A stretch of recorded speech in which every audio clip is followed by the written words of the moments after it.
Football guys. It's Super Bowl Monday. A lot of people called into work or are suffering through work. Geoff might be in that boat, suffering through this a little bit. Kansas City Chiefs, back-to-back Super Bowl champions. Ugh, I hate it, Geoff. Yeah, obviously for those who are new here, maybe Sean's a Niners fan. I'm a Chiefs fan. I tried to rank like where the Chiefs are in my fandom of teams. They're third.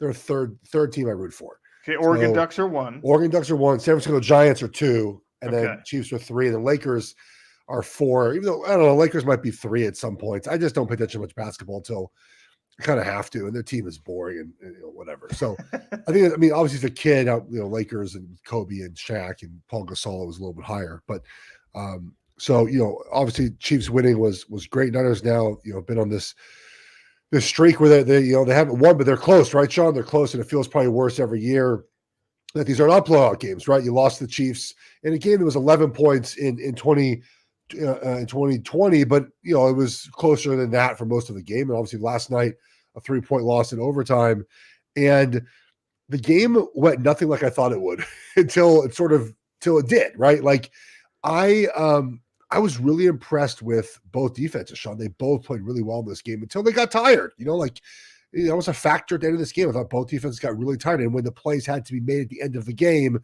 the Chiefs just made a little bit more of them on defense.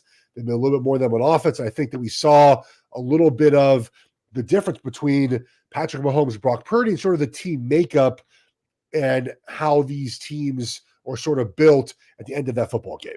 Yeah, it was tough. I thought the first half went maybe not how I expected it to go, but went how I thought it could go for the San Francisco 49ers. You saw Chase Young was actually putting in effort, and when he puts in effort, he's really hard to block. And obviously Bosa on the other side was making life miserable for the offensive line. For the Chiefs, the 49er defense was coming up with some big plays. And then, they were running the football, and McCaffrey was building some drives. And even with turnovers and even with drives stalling out, it looked like they were dominating the game. And then, the second half, really, that middle eight, I got real worried during that middle eight with the Chiefs getting the kickoff after halftime. But again, the 49ers made sure they gave up the 3 points before half, and then they made sure they didn't really, get the 2-for-1 coming out of halftime. And I was like, okay, this team is where it needs to be. This team is dialed in. And then the play calling got a little bit wonky, and they got away from the run, and there was like a 2-hour stretch of real time where the 49ers didn't even get a first down. Yeah. And it was just like, what the hell is happening here? And unfortunately, at the end of the day, some special teams miscues really killed the Niners. Moody hits these long field goals and misses an extra point, which would have been the difference in the game in regulation. It's just brutal.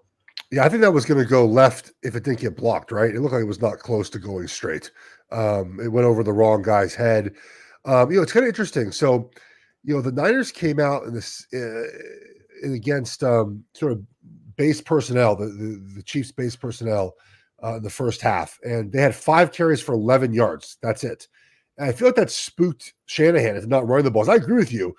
He didn't run the ball for a long stretch of the second half, then got back to it at the end, and then in the overtime they ran the ball again.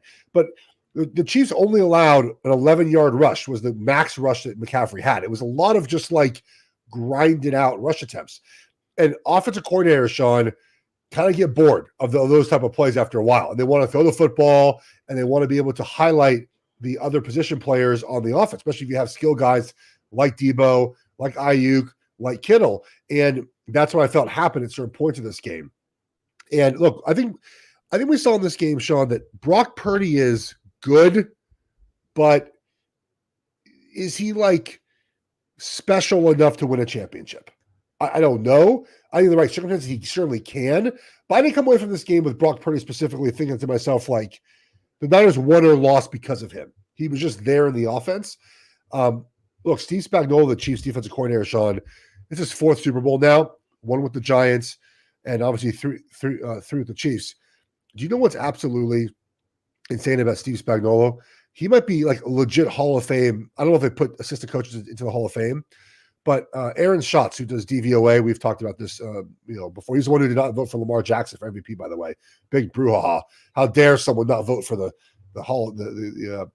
He has the best team to lose the Super Bowl. Okay, by his metric, 2007 New England Patriots, 2023 San Francisco 49ers, 2019 Niners. Steve Spagnuolo, defensive coordinator on those three times. So whatever he does, and I can tell you what he does, but it just was, the Niners in some of those moments, they had a bad play here and there. And once you get the Niners in a third and long, Sean, that's not where they want to be, right?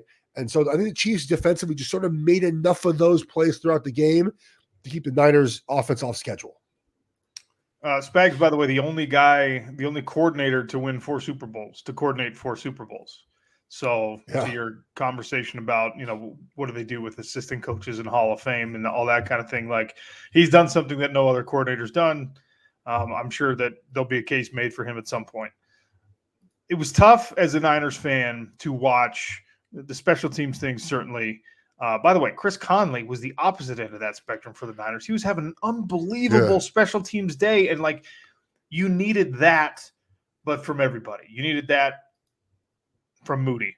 In any case, watching sort of the bad luck things and the miscue things and that ball didn't bounce your way kind of things in a Super Bowl against Patrick Mahomes, honestly, if it was a Super Bowl against Josh Allen, I think the 49ers win this.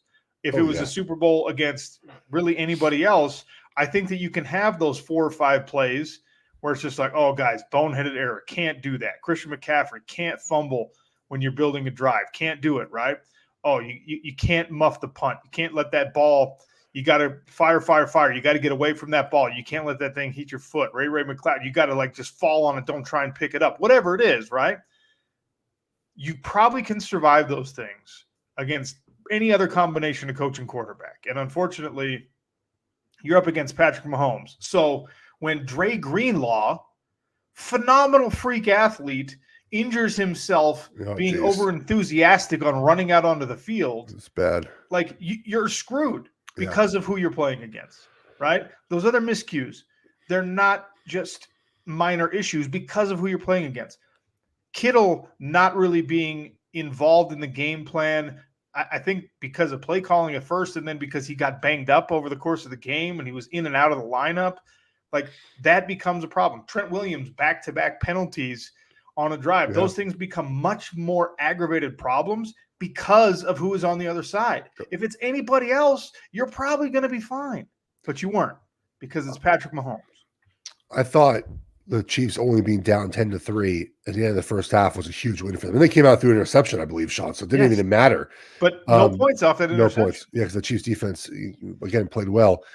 And I think I don't know if this in the end matters, Sean. It's hard for us to quantify what it is, but there's little things in Niners games that would frustrate me as a fan if I'm watching them play. And look, to be fair, the Chiefs have these issues too. It's not just other teams, but Shanahan at the end of the first half just deciding, you know what, we're done playing football. We don't want the ball back at all in offense.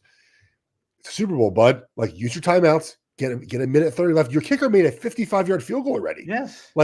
Get the ball back, try to make some more plays, and then the overtime situation, right? So they win the toss, and they elect to take the ball in overtime.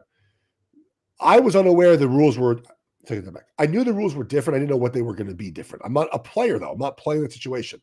So the rules are in overtime in the playoffs, if you score a touchdown, which would be a game ender in the regular season, that does not end the overtime period in the postseason.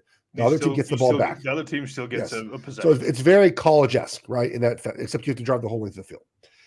And the Niners take the ball, and a lot of times you would say, "Hey, you want to defer, the other team takes, so you know what you have to do offensively." Look, the numbers will tell you it's 50-50, Sean, but the mindset is different, right? Because Kansas City knew they had 4 plays to gain 10 yards every single time. 4 plays. The Niners knew they had 3 plays because are you going to go for it on 4th and 2 and get stuffed and then the game's over?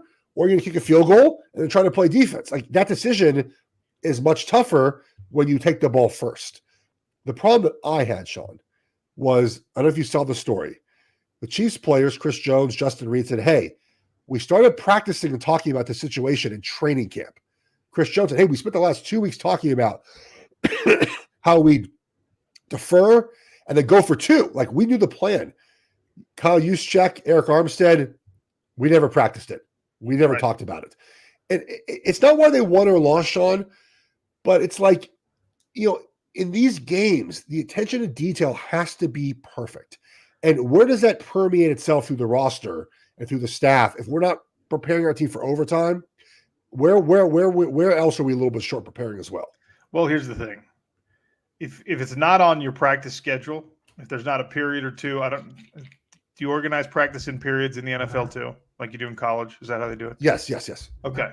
If there's not a couple of periods in your meeting and a couple of periods in your practice dedicated to overtime scenarios, right? You either think that you're going to blow them out or that they're going to blow you out or that this isn't going to be an overtime. And that is a shirking of responsibility on the details of a game like this against a combination of coach and players. This Chiefs roster is excellent.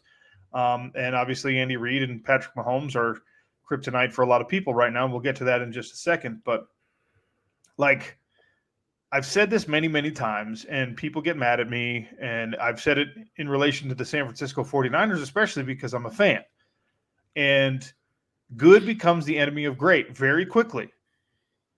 If you're really good at what you do and you don't continue to improve or you don't strive for greatness and pay attention to details the way that maybe you need to because you have a lot of regular season success, a lot of postseason success to a point, because the headlines start to reward you and you start to pay attention to that, whatever it is, that complacency or that inattention to those little things becomes a big problem because the margin for error is minute when you're playing in a Super Bowl and when you're playing against Patrick Mahomes. And the 49ers know this. I mean, the 49ers are now a couple of throws away from a Super Bowl 3 years ago. And now they're a missed extra point away from a Super Bowl and maybe better execution of a overtime game plan or whatever it is. Like you get to point to these four little things and they're little things.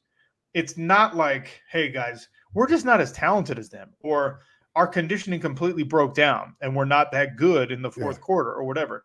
It's these little things.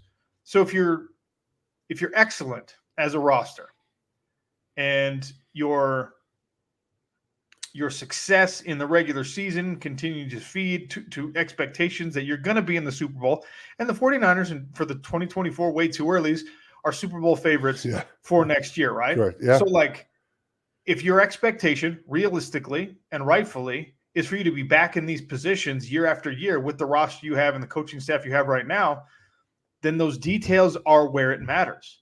Because maybe you smash through everybody in the NFC and maybe no one can handle you.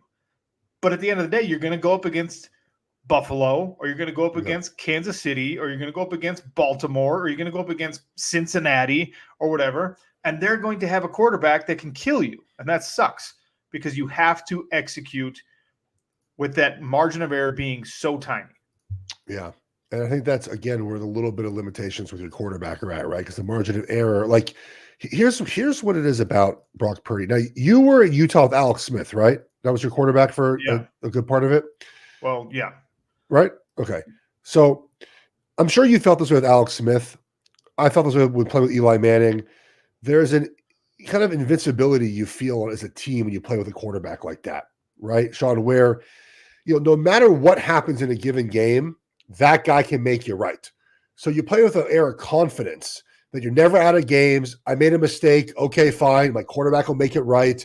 And, even as the Chiefs throughout that game, I know you felt this way. I felt this way. Like, okay, it's coming at some point, right? Like it's coming at some, and maybe it doesn't. And they lose the game of the Super Bowl against Tampa Bay. But eventually, typically, Mahomes shows up, right? Kelsey shows up. And so the confidence you have in that player makes everything else smoother. It just does. Like, you're going to win deep down. You prepare all week like that, right, Sean? Mentally, you prepare like, okay, Mahomes will get us right. Alex Smith will get us right. Eli Manning will get us right. I don't know if the Niners feel that way about Purdy quite yet. And I think it shows in a couple of moments. It's not Purdy's fault per se, but the play calling, the sort of not knowing where the pressure's coming from at times, just some youth stuff for Purdy. I thought there was a difference in this game where there's a belief with Mahomes because he's done it so many times. And I'm not saying they don't believe in Purdy, Sean, but I don't get that sense quite yet he's that player. Let me ask you this. You played the position. You played offensive line. How does the 49ers offensive line continue to let Chris Jones through the course of that game just dominate and defeat them? I mean, Chris Jones was the defensive MVP, the game MVP, for hell's sake. Like, Chris Jones was an absolute monstrosity, and we know that about him from a physicality standpoint. But, like, his pass rush success rate was 21% in this game. Yeah. 1 in 5 times he's affecting the passer.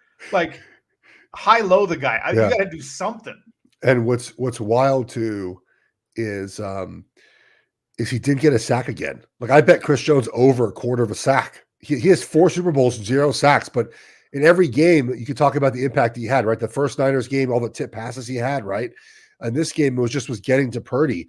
The last one, the third down one, was a blown play by the right guard who was in as a backup, right? Because Feliciano got hurt. And I thought it's sort of the too cute Shanahan stuff, right? Like the protection, I put it on my Twitter, at Jeff Schwartz, you go find it out.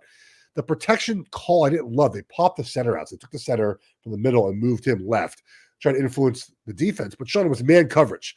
There's no influence in the defense in man coverage, right? Because their eyes are on the player they're guarding, not the quarterback. Zone coverage, you read guy through to quarterback. So play action pass, you fake something, your eyes can get violated. And if you're man coverage, I'm looking at the guy I'm guarding. You don't look at the quarterback, right, Sean? And so it's man coverage. So the influence did no good. And the Chiefs brought pressure to the side. It was a good defensive call. The right guard had a mental error because he's a backup and thought he had to do something else. Like, just call regular protection, Sean, and handles all of that, right? And that's sort of the thing about getting a little bit too cute in those situations where, they let Chris Jones go. Then there was the one where they called that sort of pop pass sort of to Debo. Remember, like Purdy sort of went to hand it off to the right and backed up and threw it to Debo. He threw it a little bit long. Chris Jones, just beat the right guard there. I mean, he just did enough to get Purdy off his spot. So I thought, for the most part, Sean, both defensive lines played really well in this game. But they both came in with the "we can't stop the run" moniker. And both stopped the run pretty well, both sides of the ball. I thought the Chiefs would run the ball much better, and they got routinely pushed back from the line. The Niners, I thought, again, there were times when it sort of moved a little bit, but then the Chiefs would have a tackle for loss, right, or no gain, and Niners would then pass the football. So I thought the defensive lines for both teams, Sean, played better than I thought they would. You hate watching the replays where there's an open body or two. And your quarterback just can't sit his feet and throw because of Chris Jones. Yeah. You also hate watching the replays, and I don't like when fan bases do this, but you really hate watching the replays of when Nick Bosa is just straight up being tackled by Chiefs offensive linemen when he's pass rushing, and there's no holding calls in the entire second half. I don't be a penalty vulture. I'm not. Like I said, I don't like when fan bases do that. But I just had a 5-minute rant about margin for error, and when it's that tight, you can't let a team take away a defense's best player or second best player by violating the rules repeatedly. Once or twice, sure, whatever. Anyway, I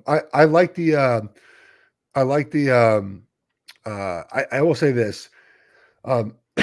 In general, I appreciate the officials not being part of the game, Sean. You might disagree with some non-holding calls, but they called one holding on Trent Williams, I thought was a little bullshit because as the quarterback leaves the pocket, it just sucks. You're going to get called for holding. The intentional grounding on Mahomes, I thought was ticky-tack, but whatever. They got sneed on that holding in overtime. That was holding. Like, you call it. 3rd and 22, call it. I thought it was I didn't come away from this game thinking to myself, like, oh, the refs, it's another. And you can't. It was, that's why I said I don't like watching the replays. I'm not saying the refs lost the 49ers a game, but I don't like seeing those many examples brought up and like, hey, well, what about this? What about this? Because you can what about your way to pretty much any rationalization. By the way, the refs, I thought was a well officiated game. I thought that they had a terrible spot with that Travis Kelce. It looked like he got the first down, and then the Chiefs never challenged it. Like that to me was a big juncture in the game. And then later in the game, Pacheco looked like he fell forward too to get a first down. It was overtime or the Chiefs' last drive, and it was like he very clearly looked like he was over the line to gain, and they didn't give it to him there.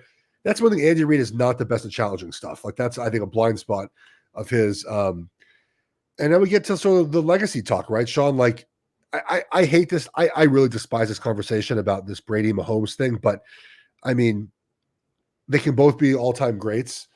But to win the way Mahomes has over the years in different manners, one year he's the guy, one year's the defense. But when it comes down to the moments that matter the most, man, he's always making the plays, dude. And again, I think it's kind of silly to do this whole. Is he better than Brady? Is he better? I don't know, man. Like he's just an incredible football player. And you can never count out the Chiefs ever again. I think how it's going to play out, and I'm with you, now is probably not even the time to have those conversations, although I understand why people do. I think the way that this one plays out is exactly how the Michael Jordan, LeBron James conversation goes. I think it's Michael Jordan's career accomplishments are like above reproach. And LeBron, even if LeBron is a better one-on-one basketball player, a better team basketball player, has greater longevity, which he already has achieved than Michael Jordan. Like he lost in times where Michael Jordan won, right? And it was never quite as obvious that, well, it has been quite as obvious actually. You know, Michael Jordan left the game 3 finals in a row, leaves the game, Bulls don't win. He comes back, they win another 3. It's like he's the difference maker, right? And we've seen that with LeBron as well. Like Cleveland was nothing until they drafted him. Then they became something. He couldn't quite win that championship. Goes to Miami, wins there, comes back to Cleveland, finally gives them the finals. Like LeBron James and Michael Jordan are compared in an unfair manner. And that's what it's going to be for Patrick Mahomes and Tom Brady, because it doesn't feel all that realistic that Mahomes is ever going to be able to achieve 7 championships. And he himself brought up the fact, like, look, it's tough because Tom Brady beat me in a Super Bowl, so he's always going to have that over my head. Yeah. What we're looking at, though, is a guy who is a foundational piece, a franchise cornerstone, appears to be on and off the field exactly what you need. Like he's a Hall of Fame everything, and we should just kind of appreciate it. And that's honestly my biggest takeaway from that Super Bowl is how for someone like me, I can't. I have to hate Patrick Mahomes. Yeah. Like I could learn to appreciate Tom Brady, especially in kind of the second half of his career, because my favorite team was out of the conversation for so long. Like when Tom Brady was piling up several of his Super Bowls, the 49ers weren't going to beat him and they weren't going to win one, right? So I could just be like, I wish the Niners were better, but look what Tom Brady's doing. Holy cow, that's really, really incredible. I did not have the luxury of that with Michael Jordan, right? I'm a 13-year-old kid in Utah, and you've got a couple of Hall of Fame, top 50 all-time NBA dream teamers on a Utah Jazz team that never get to win at all because Michael Jordan was in the way. And that's how I feel right now about Patrick Mahomes. I don't get to appreciate his greatness the way that you do or the way that the average NFL football fan does, because Patrick Mahomes is going to be the thing that stands in the way of my favorite team when it's good enough to win a championship, winning a championship. That sucks. I have to hate Patrick Mahomes because he is the problem that my 49ers can't overcome. So this is the reason why he's Michael Jordan. And so Kevin Clark wrote about this, he tweeted about this for The Ringer. The reason I think Mahomes is Michael Jordan is because Jordan relegated so many would-be legends to minor characters. He left literally no breathing room for anyone else and shaped the legacies of basically all his contemporaries. We might be seeing it again. He's on his way. Now, the case is maybe Brady, but Peyton Manning at the same time, though, became a Hall of Famer, right? So did Big Ben, so did Drew Brees. But right now, I mean, Joe Burrow. But none of those guys is anywhere near the conversation for greatest of all time. Correct. So Brady probably did that already, but Mahomes might be doing it at a much bigger scale because right now, Burrow, Josh Allen, these guys have no chance. The Niners have just no chance right now to be able to get in a situation where they can beat. And look, they're close. They were close last night. It just didn't happen. I mean, Sean, 8 special teams points, right? A missed extra point in a fumble, a muff punt there. Those things matter. We talked about special teams heading in this game. And Moody, I thought I thought Moody would miss a kick. He was nails, man. 55, 53. No, he missed a kick. He missed an extra point. Oh, sorry. It was blocked, though. I mean, I guess technically it was going left, wasn't it? It looked like it was going left. So they had Jay Feely on the broadcast, and like a kicking expert. You definitely, Jeff, at some point need to have the offensive line expert as part of these broadcasts. Like I know that's something you campaigned for, but if you could bring in a kicker to be like, hey, whose fault is this? And he was just like, this kick is way too low and it's going left. And by the way, Butker's 61-yarder, 57, right? 57-yard field goal. The line drive he hit. It should have been blocked. It was this close to being blocked. Anyway, it's that margin for error thing. Patrick Mahomes erases it. Yeah. You don't have it. And it's frustrating. And, maybe someday they'll do a reverse Joe Montana and Patrick Mahomes will end up wearing a San Francisco 49ers uniform. And then I can appreciate him and then I can like him. But right now, he's the kryptonite. He's the nemesis. He's the problem. And what did you think about the halftime show? I thought it was good. Usher's got a great catalog. I'm a big Usher fan. I thought if you're gearing up to be in the halftime show and you're going to be doing that much dancing, you probably should get yourself in some better shape because he was winded after 30 seconds. But I liked it. Brought out Ludacris, brought out Jermaine Dupri. If you're an older millennial, which I think I am, that was just took you right back to middle school, early high school, in your friend's Honda Civic with the big bumping, the 22 in the back.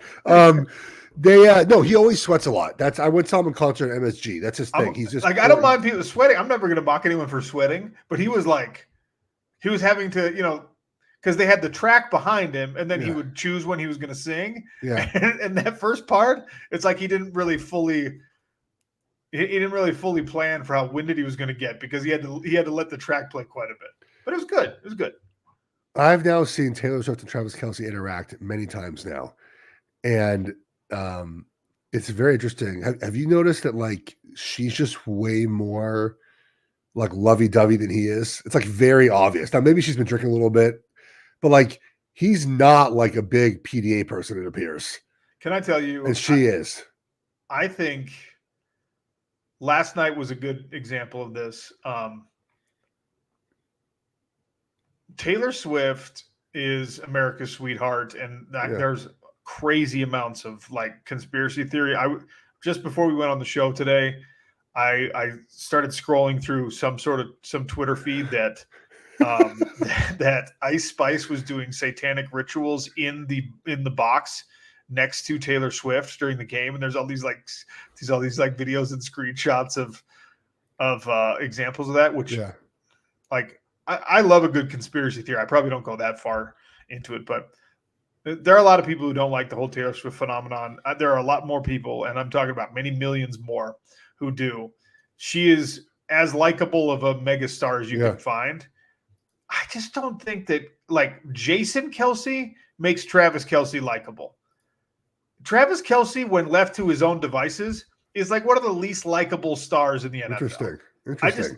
I just and Andy Reid is running interference for him, and that was a bad look for Travis. I was wondering if the whole pressure of the game and Taylor Swift being there weighed on Travis Kelce in that moment of screaming at Andy. Now, obviously, he didn't think that in his head, but there was a lot of pressure on him to play well in this game, right? I mean, my daughter is there's Taylor Swift, there's Travis, there's Taylor Swift's boyfriend. It's not It's not Travis Kelce's Taylor's boyfriend. I know. I did not know who Ice Spice was. I now know, but like, okay, my daughter's 7.5. So on the screen they show Taylor. She goes, "Daddy, that's Ice Spice," and I'm like, "She looks young to be a Spice Girl." It's like, "Dad, no, it's Ice Spice." Okay, she's on like that show, and I was what show is she on? I think she's on like she's a judge on like some I don't know. She's on I don't know, man. I don't know anything. And then the reason my daughter knows Reba McEntire is because she's on a judge on some show too that she watches. I think Reba's on like The Voice or something, so that makes sense. I don't know. I don't know Ice Spice's thing. I don't know the Ronald McDonald wig. Like that's her number one look, I guess. But that's a wig. Oh, who knows? It's always a wig. I'll tell you what. Blake Lively's still bringing it. Eh. She's still bringing it. All right.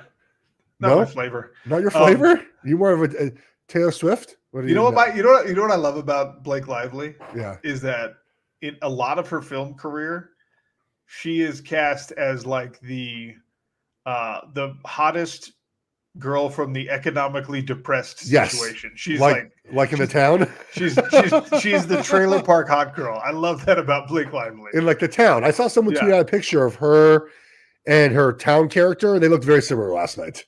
Makeup. Her and Ryan Reynolds are married, right? Yeah, they're still married, and they seem like they have a hilarious and cool relationship. Yeah. So that's wonderful. But I didn't even know who it was at first. I was like, was that Brittany Mahomes? It's funny the way that the whole like tabloid culture has descended upon this NFL because of the Kelce Swift relationship, right? Like the Jackson Mahomes couldn't get into the booth at the VIP party or whatever. It was hilarious because he said you could hear him say, "I'm Patrick Mahomes' brother." And then the scary guy was like, Psh. "Yeah." But I'm telling you, this is like Travis Kelce is going to go back and he's going to watch, and he probably already has. He's going to see the way that he bumps Andy Reid and screams in his coach's ear, and he's going to see the way that his coach defends him, and is just like, "Nah, it doesn't. That's fine." Whatever. And hopefully he watches his stupid Viva Las Vegas thing and he's going to be like, wow, you know what? I am not likable. I need to everyone likes my girlfriend. Everyone likes my brother. I need to let them rub off on me. He's just not likable for me. Interesting. On his own, he's not. I love the podcast he does with Jason. Oh, it's a great. I'm looking forward to this week because they do a great job of just explaining football. All right.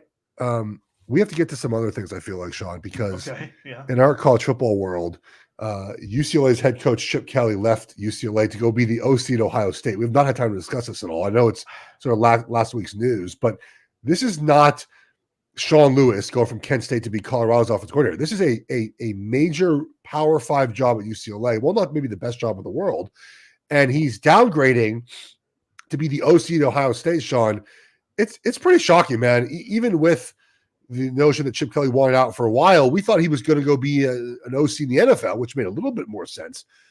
But now he's going to Ohio State. He coached Ryan Day when Day was the quarterback at New Hampshire, and he was the OC there.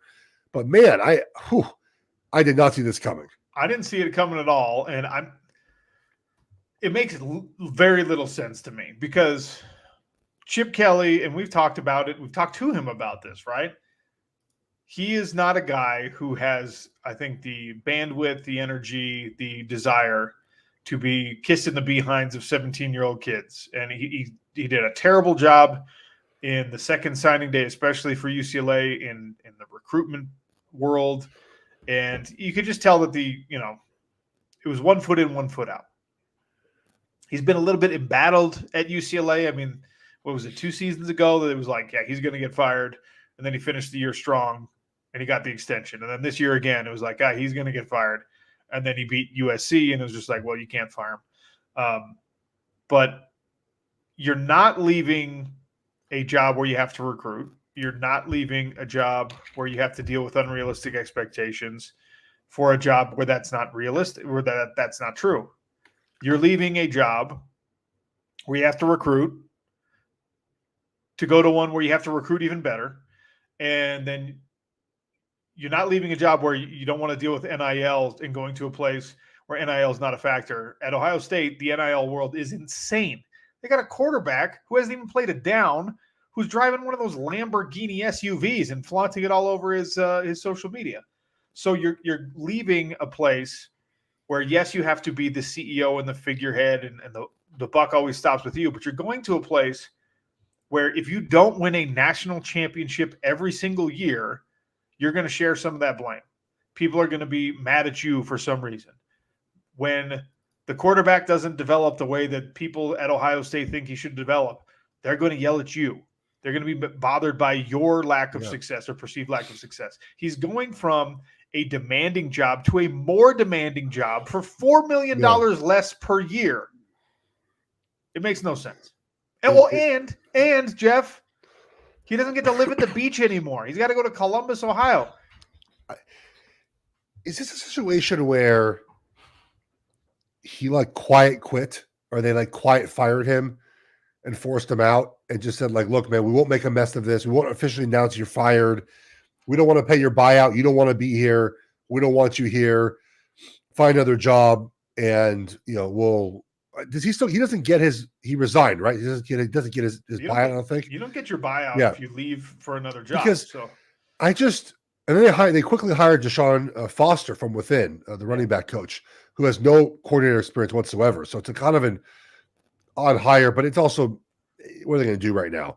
But it's a situation where there's something behind the scenes, Sean, because it does feel like it wasn't working there. We know he's been in the hot seat for 2 years now. They had a chance to fire him this year. I think if they lose to USC, he's probably gone, but they smashed USC this year. So he probably has to stay out. And they beat Cal next weekend too, right? So you finished with 2 wins in a row. You won your bowl game too. Something else happened here. It's not so simple as he just left UCLA to go to Ohio State. You're right.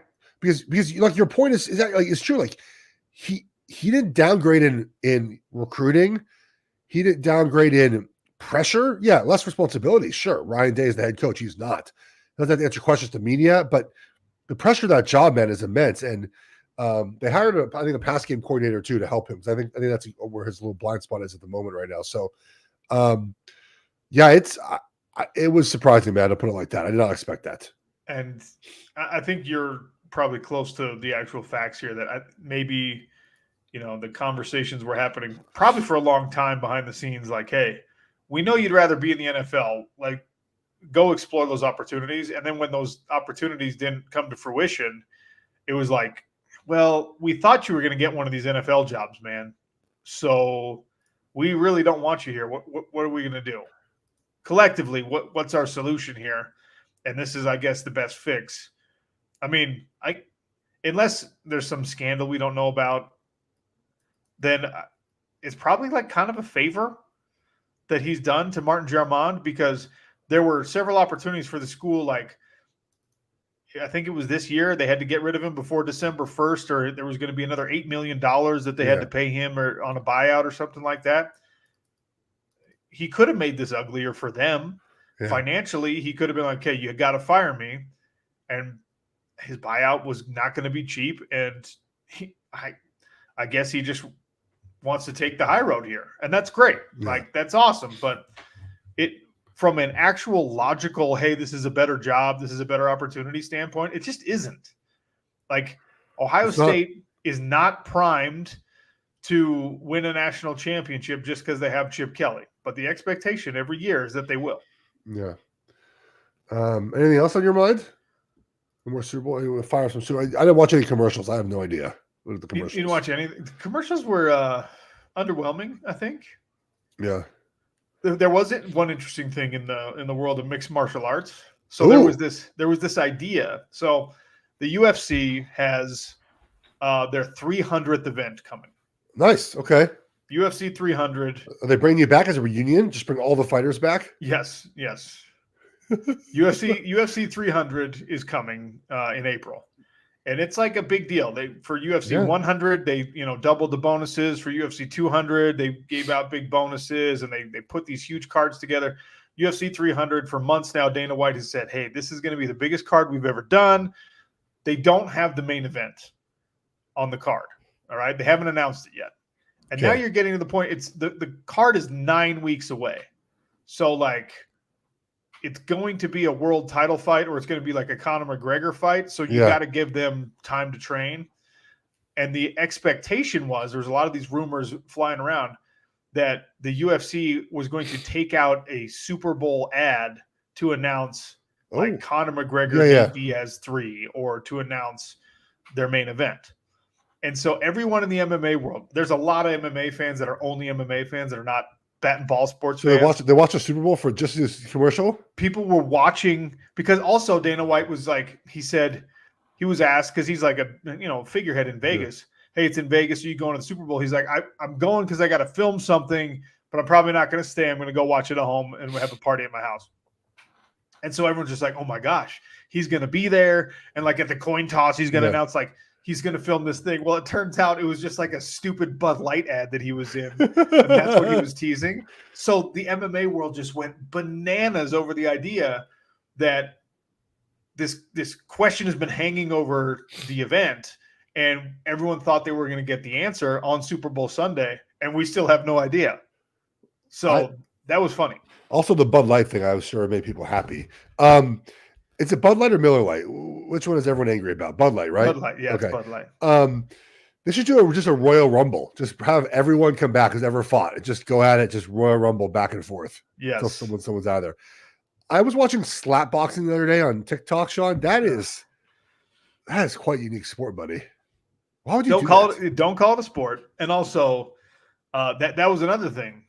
This weekend, they had in Vegas, they had a Friday night slap event, and they had a Saturday night UFC fight night. And all the VIPs, like the UFC decided to like make the slap event a bigger event. They brought like Tom Brady went to the slap event. What? Yeah. All of these like big time people were clearly given the red carpet treatment to go to this slap fight event. And the UFC fight night was super underwhelming and lame when it came to like the VIP status. So that was another interesting thing that people were just like, what is happening here? The focus is on this terrible slap fighting. You inadvertently, Geoff, you've like kicked the hornet's nest that is the combat sports world. Just with that observation, people are like really, really bent out of shape that the UFC's resources and energy right now are being spent on trying to promote this awful spectacle of slap fighting instead of making, the best cards possible for the UFC. I'm all right with it though, because hopefully it allows the PFL to have a little bit of room to grow. Are you going to just embrace slap fighting the PFL this year? Going to be slap fighting? You going to call some slap fights? No. It's can I survive a slap fight? You probably would be excellent in a slap fight because you don't have to make a fist, right. And like put your hand up in front of the camera.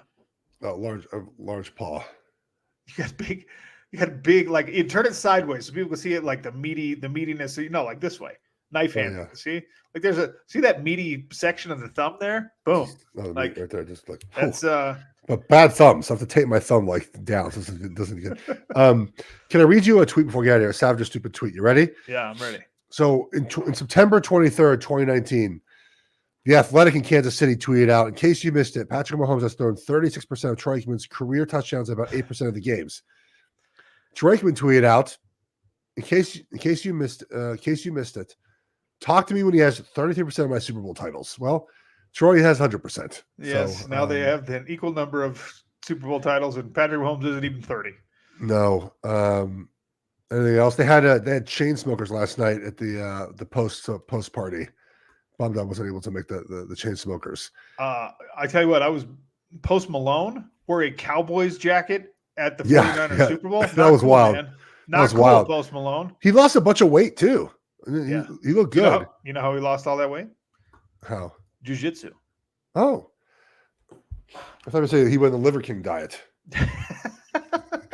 Start eating testicles. Have you seen what the Liver King is trying to do to like rebrand himself? Yes, now? he's just on Twitter. I see his ads all the time for some reason. I don't know why. He's like going and like hunting with indigenous peoples in random places and trying to like actually be a caveman. Okay, so for those who are uninitiated to our show, Sean has met and talked to the Liver King at some PFL events, and he smells terribly. Is what I've been told.